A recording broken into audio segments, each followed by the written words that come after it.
Hello, everyone.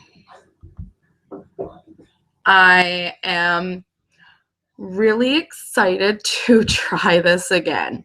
Apparently, no one could hear me the last time. Let's make sure that we can hear me. Can anyone hear me? I hope so.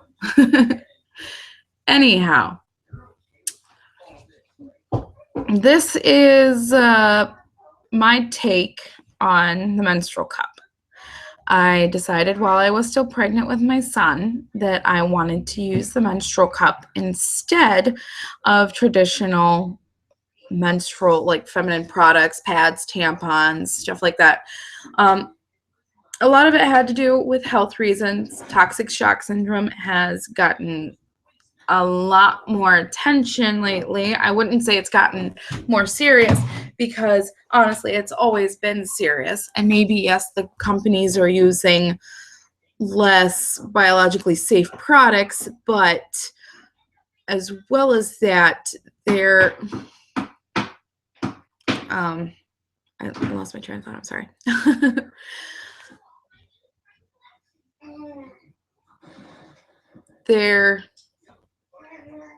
There's more that we hear about it due to social media being so big. You can share a news report from Texas and read it in Pennsylvania in the same instant. So it seems like it's a bigger surge, but it's probably relatively the same. But that is an issue. Toxic shock syndrome is a problem. And one good way to avoid it is the menstrual cup. This has not been used yet. It hasn't even been washed for pre-usage. But I do plan to use it for a couple of reasons. One, I don't want to spend a bunch of money on pads and tampons all throughout the month. It really is more economically sound plan for me. And two, I'm not an environmentalist, but I do try to be as environmentally friendly as I can. And using pads and tampons isn't environmentally friendly. Tampons are usually made with polyester, some sort of artificial material. And these artificial materials are not safe for the environment. And they're not safe for your body for the most part, too. But also, for those who think that they can flush them, and I know there are plenty of women that do, you flush them, you clog your pipes, you have issues, or it goes somewhere else along the line. And now you have your blood in the water stream. And I'm not accusing anyone of anything, but I don't know what you have. You don't know what I have. Why would you want me to put my blood in the water stream? Secondly, if you put it in your garbage, like there's only two ways to dispose of these, and they don't disintegrate in the water and just disappear. The other way is you throw them away in your garbage, creating more garbage, creating more usage and needs for a landfill, because I really honestly don't know of a way that you could recycle a pad or tampon safely. Also, I don't like the idea of using the what do you call them? The homemade pads and tampons, the ones that are made out of cotton. It just doesn't seem safe to me to put that up inside there. And as far as being economically safe, like more sound, you don't have to pay as much for this little piece of silicone as you would for however many pads or tampons you're going to need each month. You buy this once a year unless it starts to wear down sooner. Now, there are two models. The first model is for women under 30 years old who have not had children. That's either by vaginally or by C-section. And the second one is for women over 30. I am over 30. And for women who have delivered vaginally or by C-section. I hit all three of those. Anyways, so I'm a model 2. You might be a model 1. It really varies. The models are based on what the size of your vagina is going to be. Because obviously before you have a child, it's not going to be stretched out at all. It's not that bad. It's not that big.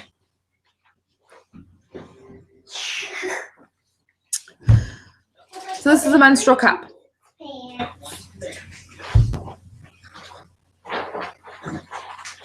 It's not really that big. I mean, if you think about it, if you've ever seen one, a diaphragm is a bit bigger than that. So if you're not afraid of putting a diaphragm up there, you definitely should not be afraid of this little guy. Now, this, if you have certain gynecological issues, you definitely need to see your gynecologist before you decide to insert this thing. Secondly, everyone's experience is going to be different. Your experience is going to be different from my experience. I might not like it. I might have issues with it. I might not be able to put it in properly for a while. I might get it the first try. I might just be a natural pro. Don't base your possible experience off of my experience because it will never be the same. Now, I do think that it's going to go pretty easy for me because I get these things very well. Oh, what's this? Oh, it's the safety thing. So I didn't steal it. All right. It even has this cute little diagram of how it's supposed to go in there. Yeah. Let's see. We're going to read the directions again because I was an idiot and I kind of messed up the last video. It's my first time doing live streaming through the Google Hangouts and on YouTube. All right. So how to insert the Diva cup? First, you wash it. And you wash your hands. Never, ever put dirty hands in your vagina. Your vagina is a small, wet, damp, dark place, which is a breeding ground for bacteria. That is exactly where they like to fester and grow. You don't want an infection in your vagina. Wash your hands before you touch it, even with tampons. Anyhow, wash your hands. Wash the cup before you ever use it. Again? Yeah, again, because mommy messed up the last time. So you wash your hands. And then you have one of two ways of folding this. The first way is like this. Sorry, let me hold it. And keep that end down. And then you put it in like this. You gotta put it in straight up so the stem is down. The other way of folding it is like this. So it looks like a little U or a pretzel. Pretzel it. Again, insert it with the stem straight down. And when you insert it, don't go any further. Wait. Don't push the tip of the stem any further than a 1/2 inch inside your vagina. A 1/2 inch is about that much. You should be able to have that much room between the opening of your vagina and the stem. All right. That being said, once it's in there, you grab the base, not the stem, the base, and you turn the cup one full rotation. It has to go in a complete circle, 360 degrees in either direction. Or insert the cup about halfway, turn the cup one full rotation, and then push it in the rest of the way. It must rotate easily This ensures that it's fully open and that it is positioned horizontally towards your tailbone. Anyone that's used a tampon knows that if you insert a tampon incorrectly, it's very uncomfortable. It's almost painful. I remember when I first started trying to use tampons, it was horribly painful. I went through heck with that. It was horrible. But once I figured out how to angle it back towards my tailbone, it was fine. It was easy. All right.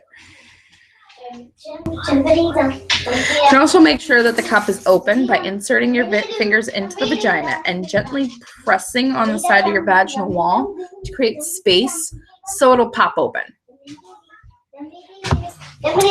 Once it's open and is positioned correctly, you may, oh no, wait. Okay, once you know how well it's going to fit in there, you can remove the cup and trim the stem, but don't trim it any more than 1/4 of an inch, because cutting it completely off will make it difficult for removal. I'm probably going to leave my stem the heck alone. Probably. Anyways, again, removing the cup. Wash your hands thoroughly. Make sure they're clean. You can cause infections by not having clean hands up there. And then squeeze the cup gently to release the seal. And as you remove it, angle it sideways while moving it from side to side. Kind of like this, only not that big. As you, once removed, hold the cup upright like a cup. And so the contents remain inside the cup, and then empty it into a toilet. Wash this. Wash your hands. And wash your butt too.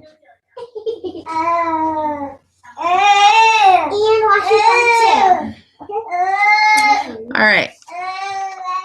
How often to empty and clean the cup?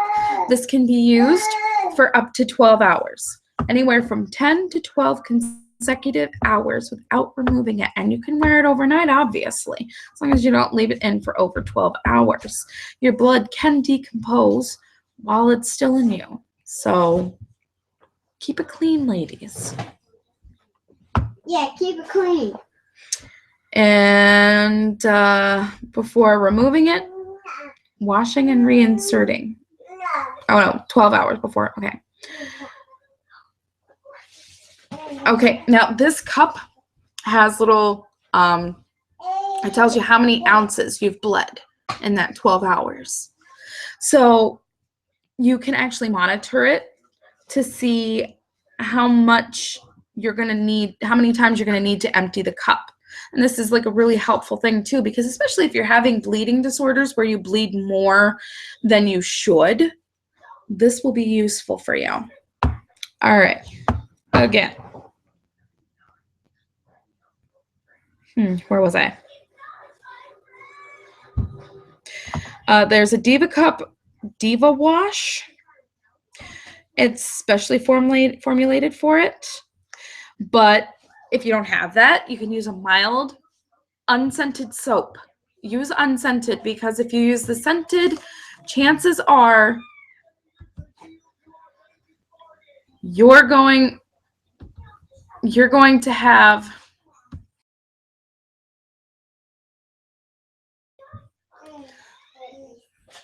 if you're going to have an allergic outbreak. I'm sorry, I got confused really quickly. But if you wash it with scented soap and you end up with an allergy to scented soap, that's going to be like the worst way to find out that you're allergic to scented soap. Trust me. Because I found out the hard way that I can't have any scented feminine products. And that's not a fun way to find out. And with one of these inside of you, if it closes shut, you are definitely going to need medical attention to have it removed. So never ever wash this with anything scented. especially if you have any allergies to it. Plus, your vagina is sensitive. It's a lot different than the skin on your hands or your feet or your face or your stomach. So it could be more sensitive to scented products than the rest of your body. Just take good care of it, okay? Now, the Diva Cup, you don't really need to replace it very often. Technically, it can be used for up to 1 full year, which means you buy this one time and you're done for a year. Now, it could be more or less based on your flow, how many times you have a period. Some women only have them every other month. Some women have them once every 3 months. Some women have them 3 times a month. So based on, and if you're having your period 3 times a month, please seek medical help. Okay, that could be a sign of a problem. Anyways, any other signs of deterioration, though? Any significant signs? What was it? Sticky, powdery film, severe discoloration, an odor, and I don't mean the smell of plastic. I mean an odor that's a sign that there's definitely an issue with the thing. If it doesn't smell good, if it smells bad, there's something wrong. Well, I'm not going to say it smells good. It just smells like plastic. It just smells like silicone. Well, rubber, I guess. No. You two troublemakers.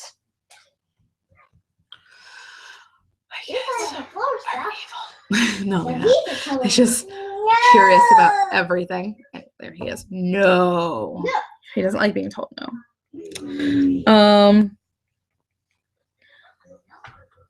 What to do if the cup leaks, moves up and down, or is difficult to insert or remove? You're doing it wrong. Check the instructions again. Try again. I remember when I started wearing tampons that it was very difficult for me. So that's because it takes a while to get the technique down. I was advised to insert this and practice inserting and removing it a few times before I actually start to use it for my period. And I would definitely say test its durability with your flow, like a 12-hour period, before you have anywhere that you have to be for 12 hours. Like in case you have work the next day, don't wear it to work. Good God, no. Make sure you know how it works for you first. Another good reason why I like this is if you have small children or if you have animals that obviously are going to want to get into the trash. It doesn't matter how well you seal the garbage. It doesn't matter if you put it in a baggie or not. They will find a way to get to it. And that is a mess you do not want to clean up. Trust me. So this removes that issue. And it has this handy dandy little bag. You just open it up, shove it on in there, Baby bird, stop down. and voila, no more cup. It's hidden, it's clean, you don't have your blood laying around.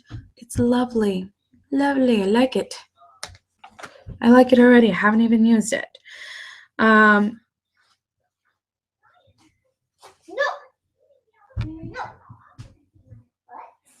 on you too? Oh yes, when you finally have used up its year or it's finally starting to decompose, please don't flush it down the toilet. It is made of silicone. It is not something that's supposed to be flushed. Make sure that you throw it away in the garbage. Wash it thoroughly, throw it away in the garbage. And that concludes my first video. My second video will be, I will not ever be inserting one during a video. I might have one in during a video, but I will never insert one during a video.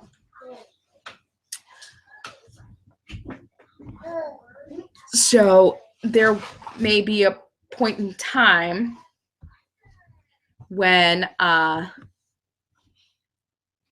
might have it in, but I will never show you a removal or an insertion. It will never happen.